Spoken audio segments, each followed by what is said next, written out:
Hello everyone. இந்த வீடியோவில் நம்ம AWS பற்றி பார்க்க போகிறோம். AWSனா என்னன்னு தெரிஞ்சுக்கிறதுக்கு முன்னாடி AWS இல்லாதப்போ நம்ம என்ன ப்ராப்ளம் ஃபேஸ் பண்ணோம், அதுக்கு AWS நமக்கு என்ன சொல்யூஷன் கொடுக்கு அப்படின்னு பார்த்தாலே AWSோட யூஸ் நமக்கு தெரிஞ்சிடும். ஓகே, டெப்ளாய்மெண்ட் அப்படிங்கிற வார்த்தையை கேள்விப்பட்டிருக்கீங்களா? அப்படின்னா என்னன்னு தெரியுமா? கேள்விப்படாட்டியும் பரவாயில்ல, நம்ம அதை பற்றி பார்க்கலாம். டெப்ளாய்மெண்ட்டை பற்றி தெரிஞ்சவங்க இந்த பாட்டை ஸ்கிப் பண்ணிக்கலாம்.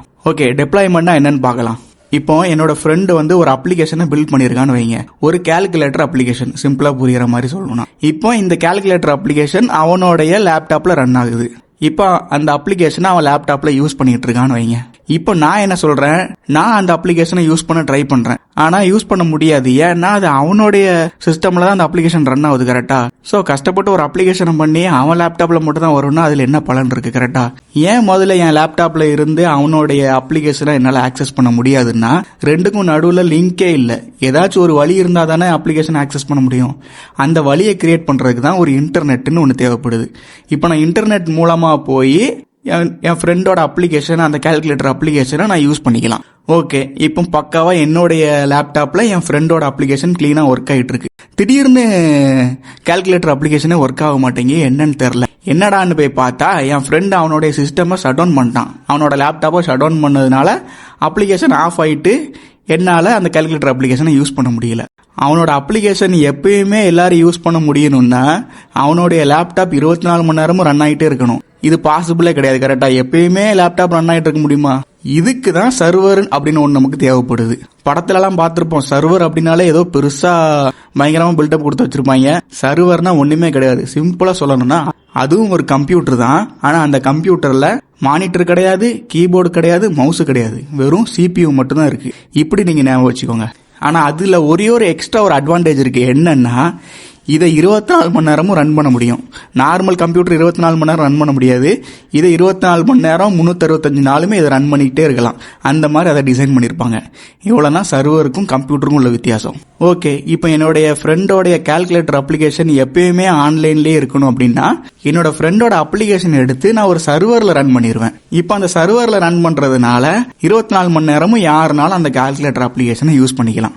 இப்போ அந்த சர்வர்ல என் ஃப்ரெண்டோட அப்ளிகேஷனை ரன் பண்ணல, இதுக்கு பேர் தான் டெப்ளாய்மெண்ட். டெப்ளாய்மெண்ட் அப்படின்னாலே ஒரு சர்வர்ல ஒரு அப்ளிகேஷனை ரன் பண்றாங்கன்னு அர்த்தம். அந்த அப்ளிகேஷனை உலகத்தில் இருக்கிற எல்லாரும் யூஸ் பண்ணிக்கலாம். இதுக்கு பேர் தான் டெப்ளாய்மெண்ட். புரிஞ்சா? இப்போ இந்த சர்வர்ல டெப்ளாய் பண்றது தான் பெரிய தலைவலியே. பிகாஸ் முதல்ல சர்வரை நான் காசு கொடுத்து முதல்ல வாங்கணும். எத்தனை சர்வர் வாங்கணுன்றதுக்கு நான் கணக்கு பண்ணணும். ஏன் ஒரு சர்வர் பத்தாதா அப்படின்னு கேட்கலாம். ஆமா, எத்தனை மக்கள் நம்ம அப்ளிகேஷனை யூஸ் பண்ணுவாங்கன்றதை பொறுத்து தான் எத்தனை சர்வர் வாங்கணும் அப்படின்றத சொல்ல முடியும். ஓகே, அதுக்கு முன்னாடி ஸ்கேலிங் அப்படின்ற ஒரு டேர்மை நம்ம பார்த்துடலாம். இப்போ ஒரு சிம்பிளான ஒரு எக்ஸாம்பிள் வச்சு நான் சொல்றேன். இப்போ என்னுடைய சர்வர்ல ஒரு சர்வர் 2 பேரை தான் தாங்கும். 2 யூசர்ஸ் தான் என்னுடைய சர்வர்ல ஆக்சஸ் பண்ண முடியும்னு வைங்க. அந்த அளவுக்கு தான் என்னோட சர்வரோட கெப்பாசிட்டி இருக்குது. இப்போ 2 பேர் யூஸ் பண்றாங்க, கிளீனா என்னோட கால்குலேட்டர் அப்ளிகேஷன் கிளீனா ஒர்க் ஆகுது, எல்லாம் சூப்பர். ஓகே, இப்போ திடீர்னு 3ஆவதா ஒருத்தவங்க தற்செயலா வந்துடுறாங்க.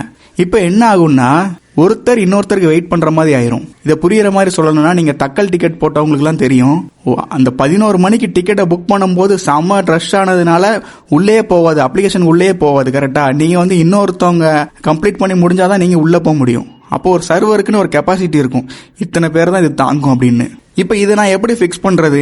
இப்ப 3 பேர் வர்றாங்கன்னா நான் எக்ஸ்ட்ரா இன்னொரு சர்வரை போடணும். இன்னொரு சர்வர் போட்டேன்னா மொத்தம் 2 சர்வர் இருக்கும். ஒரு சர்வர்ல 2 பேரும், இன்னொரு சர்வர்ல ஒருத்தரும் ஆக்சஸ் பண்ணிக்கலாம். இப்ப நான் சர்வரை என்னுடைய டிராபிக்கு ஏத்த மாதிரி நான் கூட்டினேன்ல, இதுக்கு பேர் தான் ஸ்கேலிங் அப். ஸ்கேலிங் அப் அப்படின்னா ஒன்ன கூட்டுறன்னு அர்த்தம். இப்ப திடீர்னு 2 பேர் தான் யூஸ் பண்றாங்க, எக்ஸ்ட்ரா ஒரு மிஷின் ரன் ஆயிட்டே இருக்கு, வேஸ்டா ரன் ஆகுது. அப்ப நான் என்ன பண்ணுவேன்னா ஸ்கேல் டவுன் பண்ணுவேன், அதாவது ஒரு மிஷினை ஆஃப் பண்ணுவேன். ஓகே, இப்ப நம்ம கதைக்கு வருவோம். இப்ப என்னோட ஃப்ரெண்டுக்கு தெரியாது எத்தனை பேர் அவனுடைய கால்குலேட்டர் ஆப்பை யூஸ் பண்ண போறாங்கன்னு. அவன் ஒரு சர்வர் வாங்கணுமா 2 சர்வர் வாங்கணுமா அப்படின்னு அவன் தான் முடிவு பண்ணணும். சப்போஸ் அவன் 2 சர்வர் வாங்கி வெறும் 2 பேர் தான் யூஸ் பண்ணாங்கன்னா ஒரு சர்வர் வேஸ்ட். ஒரு சர்வர் போதும் அப்படின்னு நினைச்சு 4 பேர் வந்துட்டாங்கன்னா அப்ளிகேஷன் ஸ்லோவாகவும் அவன் கம்ப்ளைண்ட் பண்ண ஆரம்பிச்சிருவாங்க. இன்னொரு ஸ்பெஷல் கேஸ் இருக்கு. சில அப்ளிகேஷன்லாம் சனி ஞாயிறு மட்டும்தான் எக்ஸ்ட்ராவா யூஸ் பண்ணுவாங்க. இப்போ நான் சனி ஞாயிறுக்காகவே எக்ஸ்ட்ரா 2 சர்வரை காசு கொடுத்து வாங்கி சும்மா வச்சிருக்கணும். அதுலயும் திடீர்னு ஏதாச்சும் சர்வருக்கு ஹார்ட்வேர் பிரச்சனை வந்துருச்சுன்னா அதுக்கு ஸ்பேர் பார்ட்ஸை வாங்கி மாட்டணும். இது போக சர்வர் எப்போ கிராஷ் ஆகும்னு தெரியாது, அதனால பேக்கப் எடுத்து வைக்கணும். அதுக்கு நான் ஹார்ட் டிஸ்க் வாங்கணும். நான் சொல்லும் போதே உங்களுக்கு புரிஞ்சிருக்கும் எவ்வளவு பெரிய தலைவலி அப்படின்னு. AWS வர்றதுக்கு முன்னாடி இவ்வளவு தலைவலியும் ஃபேஸ் பண்ணியிருக்காங்க. இவ்வளோ பெரிய தலைவலியை AWS எப்படி சால்வ் பண்ணுச்சு? இதுக்கு ஒரு ஃபன்னியான ஒரு சிம்பிளான ஒரு எக்ஸாம்பிள் சொல்றேன். சின்ன வயசுல எல்லாரும் சைக்கிள் ஓட்டிருப்போம். சில பேர்ட்ட சொந்தமா சைக்கிள் இருக்காது. அவங்க என்ன பண்ணுவாங்க, 10 ரூபா கொடுத்து வாடகை சைக்கிள் வாங்கிப்பாங்க. கரெக்டா? இப்ப நான் 3000 ரூபா கொடுத்து சைக்கிள் வாங்கணும்னு அவசியம் இல்ல. 10 ரூபா கொடுத்து வாடகைக்கு நான் சைக்கிள் வாங்கிக்கலாம். நான் 2 மணி நேரம் ஓட்டினா 20 ரூபா கொடுப்பேன். 3 மணி நேரம் ஓட்டினா 30 ரூபா கொடுப்பேன். இதுக்கு பேர் தான் பே ஆஸ் யூ கோ அப்படின்னு சொல்லுவாங்க. நீ எவ்வளவு யூஸ் பண்றியோ அதுக்கு ஏத்த மாதிரி காசை கொடுத்துட்டு கிளம்பிரு. இந்த மாடலை தான் AWS ஃபாலோ பண்ணுது. நான் சர்வர் நீ ஒரு நாள் சொல்லிட்டு இருந்தேன்ல, இந்த சர்வரை தான் அவங்க வாடகைக்கு விடுறாங்க. AWS என்ன பண்ணிருச்சுன்னா, நிறைய சர்வரை வாங்கி அவங்க வேற ஹவுஸ்ல வச்சிருக்காங்க.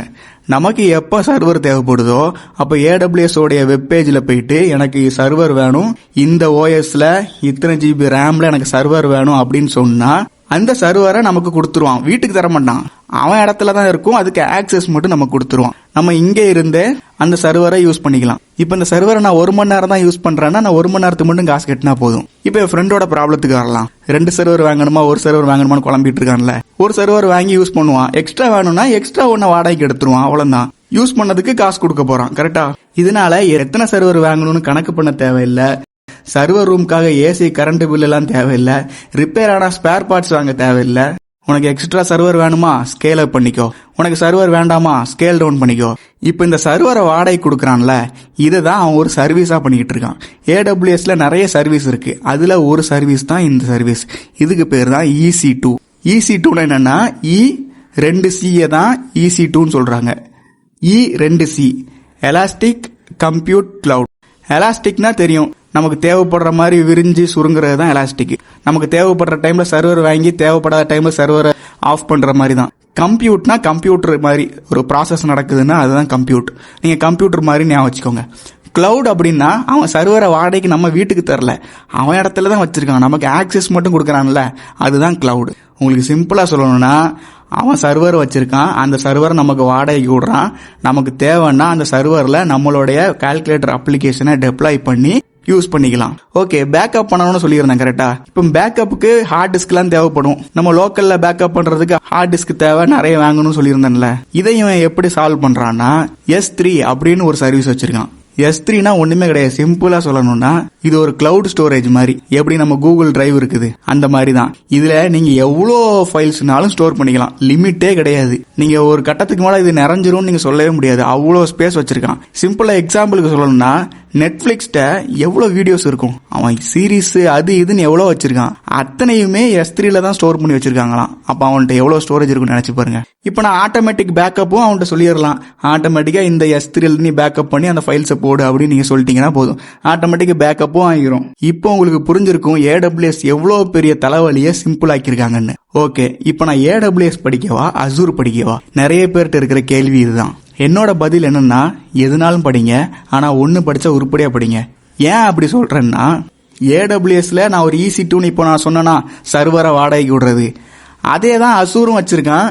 ஆனா அவன் வேற பேர்ல வச்சிருக்கான், விர்ச்சுவல் மிஷின்ட்டு. நான் இப்ப S3ன்னு சொன்னா ஸ்டோரேஜுக்கு, அதே தான் Azureம் வச்சிருக்கான், அவன் பிளாப் ஸ்டோரேஜ்னு வச்சிருக்கான். இப்போ நீங்க என்ன தெரிஞ்சுக்கணும், சர்வர் தெரிஞ்சா போதும். AWS நமக்கு சர்வரை கொடுக்கறான் அப்படின்னு தெரிஞ்சிட்டாலே, நீங்க ஒரு AWS படிச்சாலே Azureம் அதே தான், அவன் வேற பேர் போட்டு விற்கிறான். அவ்வளவுதான். ஒருத்தன் கோக்குன்னு விற்கிறான், ஒருத்தன் பெப்சின்னு விற்கிறான். அவ்வளவுதான் வித்தியாசம்.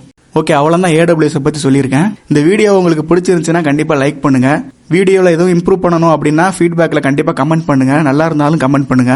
கண்டிப்பா நம்மளோட சேனலுக்கு சப்ஸ்கிரைப் பண்ணிருங்க. தேங்க்யூ.